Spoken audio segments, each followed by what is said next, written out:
It's easy to think of happiness as something that just happens to us, some lucky combination of circumstances, personality, and maybe a little bit of fate. But what if happiness is something we can create? Something we can choose? In today's episode, we are going to talk about the book titled, The Courage to Be Happy. This book was co-written by Japanese philosopher and psychologist Ichiro Kishimi and writer Fumitake Koga. This book is based on the ideas of Alfred Adler, an early 20th century psychotherapist who believed that happiness isn't about luck or fate. It's about two core things: independence and community. So, the core idea from this book is that happiness is about the ability to stand on your own and the ability to connect with others. In this episode, we're going to answer two questions. What does it really mean to be independent? And how do we build stronger, healthier connections with our community? Let's start with the first goal of Adlerian psychology: independence. Independence is something we crave from the moment we can think for ourselves. Kishimi and Koga explain that deep down, every person has a natural drive to overcome helplessness. Just look at toddlers. They want to do everything on their own, from getting dressed to pouring a drink, even when they clearly need help, even before they fully understand the world. They're already pushing for control over their own actions. But Adlerian psychology takes it a step further. According to Adler, our push for independence is actually a push for freedom, the ability to make our own choices and carry them out without waiting for someone else's approval.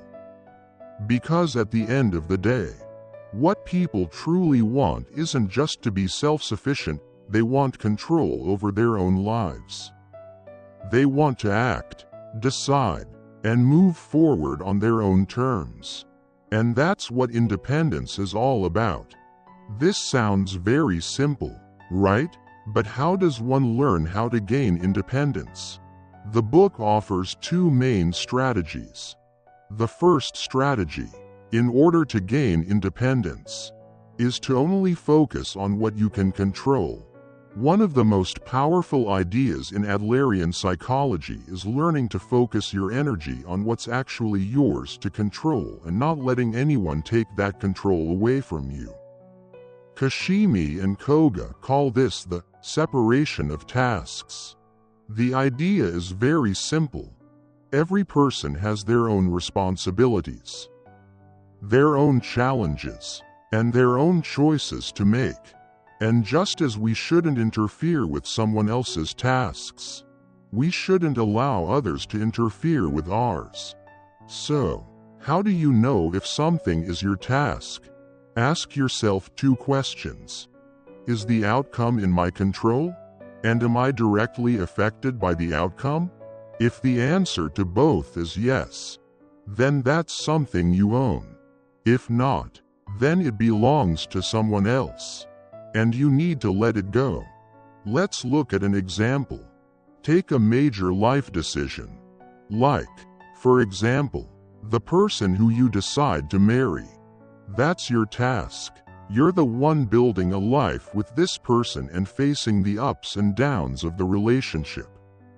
But that won't stop others from having their opinions. Maybe your parents disapprove, or your friends think you could do better. Their concerns might come from a place of love, and it's okay to listen. But at the end of the day, the decision is yours. Now, here's where the separation of tasks really matters. How they feel about your choice is not your responsibility. If your parents are upset or your friends are disappointed, those emotions belong to them. You can't control their feelings. And you can't let their feelings directly affect your relationship. The lesson here is simple. Focus on what you can control and let go of what you can't control. Your choices are yours to make. and other people's feelings about your choices are their own responsibility. The second strategy in order to gain independence is to free yourself from your past. Because your past doesn't define you. Adler's theory, as explained by Kishimi and Koga, states that it's not what happened to you that shapes who you are. It's how you interpret those events. And because you control that interpretation, you can become the person you want to be at any time. Many people remain stuck in life because they genuinely believe their past defines them. They tell themselves, "I am the way I am because of what happened to me," and use their past as an excuse to resist change. But the truth is, your past only holds the meaning you assign to it. Your past doesn't have to shape your present or dictate your future. The key lesson here is that you can achieve independence from your past by changing the way you see it. You are not bound by old narratives. You have the power to rewrite your story and create a future on your own terms. While independence is something we all strive for, there are common obstacles that can hold us back. Kishimi and Koga identify 3 major barriers that prevent people from taking control of their own lives. The first obstacle is a lack of courage. Many people avoid making their own choices because they fear making the wrong one. Think about someone who stays in an unfulfilling relationship simply because they're afraid of being alone. But independence requires ownership of both your successes and your failures. If fear controls your decisions, then you're letting something else dictate your life. The way forward is to accept that possible failure or disappointment are simply parts of your story, not reasons to stop moving. True independence comes from having the courage to take control of your own path, no matter which direction you choose. The second obstacle is a lack of will. Some people don't struggle with fear. They simply prefer the ease of letting others decide for them. Maybe it's the person who always says, "I don't care, you choose," when making plans with friends. Or the employee who never speaks up at work and is content to follow instructions rather than take initiative. This passive approach creates dependence. You're not in control of your life if you constantly defer to others. The solution for this obstacle is to start small. Make decisions for yourself: what to eat, where to go, how to spend your time. Train yourself to take responsibility for your own choices, and independence will follow. The third obstacle is self-centeredness. As children, we relied on others for everything. But some people never fully grow out of that mindset and expect the world to accommodate them without taking responsibility for themselves. We all know somebody who constantly blames others, their parents, their boss, and society, for their problems. They expect support and assistance but don't take any action to change their situation. True independence means recognizing that life isn't about what others owe you, but about what you do for yourself. No one owes you anything because you are not the center of the world. And the world doesn't revolve around you. Instead of expecting handouts, you need to take responsibility for your own future. While independence is essential for self-esteem and personal freedom, it's only one side of the equation. According to Kishimi and Koga, true happiness also depends on Gemeinschaftsgefühl, a German word that translates to community feeling or a sense of belonging. This is because humans are social by nature. No matter how independent we become, our lives are deeply shaped by our relationships. In fact, Adler believed that all of life's hardships and joys come from our interactions with others. Now, Let's look at a few ways on how to cultivate a sense of community in your life. The first step is to contribute more to other people. Contributing to your community isn't just good for others, it's essential for your own happiness and fulfillment. Adler believed that happiness comes from feeling useful, and that sense of usefulness builds a deeper feeling of self-worth and belonging. That's because your value only exists in relation to others.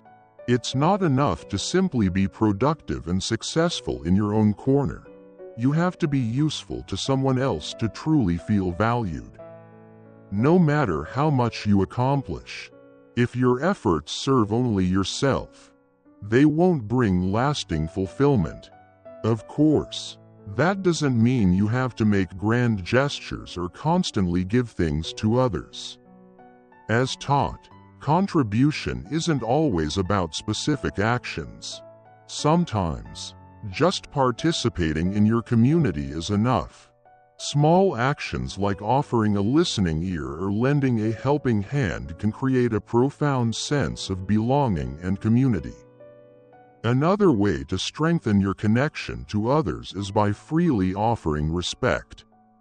Not because of what someone does, but simply because they exist. In Adlerian terms, respect starts with recognizing someone for who they are without trying to change them. Respect is fundamentally about trust. When you respect someone, you trust them to take charge of their own life and make their own decisions. Most importantly, respect isn't something people have to earn, it's a choice you make. You can choose to respect everyone, your loved ones, coworkers, strangers, even people you disagree with.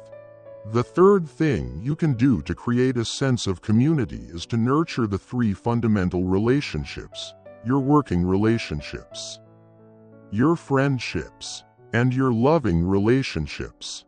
The first way to build a sense of community is through your work. No matter what job you have, you contribute to society by doing something that helps others. Think about it. If you need a car, you don't build one yourself. You buy it from people who specialize in making cars. If you go to a restaurant, someone cooks your food. The point is that every job matters because it fills a need in society. Kishimi and Koga explain that your worth isn't based on your job title or your salary, but on your attitude toward work. Whether you're a CEO or a cashier, what truly makes you valuable is how you approach your role. For example, imagine two salespeople. One knows everything about the products but treats customers rudely. The other is still learning but is friendly, approachable, and eager to help. Who do you think people would rather buy from? Your attitude and willingness to serve others have a greater impact on your happiness than just your skills. The key lesson here is that no matter what job you do it well and see it as a way to contribute to others. The second way to build a sense of community is through friendships. Good friendships are based on two things: respect, accepting people for who they are without trying to change them, and empathy, trying to understand others by seeing things from their perspective. One of the best things you can do as a friend is listen. People don't always need advice, they just want to feel heard. You don't have to agree with everything they say, but you should respect their thoughts and feelings. Unlike work relationships, friendships are not about getting something in return. They are built on real connection, not rewards or benefits. By nurturing meaningful friendships, you not only enhance your own life but also create a strong sense of connection and belonging, something truly priceless. The last and most important relationship, according to Kishimi and Koga, is love. Unlike work or friendship, Love is unique because it belongs to both you and your partner at the same time. In a loving relationship, your goal isn't just to find happiness for yourself, it's to create happiness together. Adler believed that true happiness comes from giving love, not just receiving it. As kids, we relied on our parents to give us love, but as we grow older, we must shift our focus from wanting love to giving love. When you stop thinking, me, and start thinking, us, you reach a new level of happiness. We've reached the end of the episode. I hope the time you spent watching this video was valuable to you. Thank you all for watching, and I'll see you again very soon.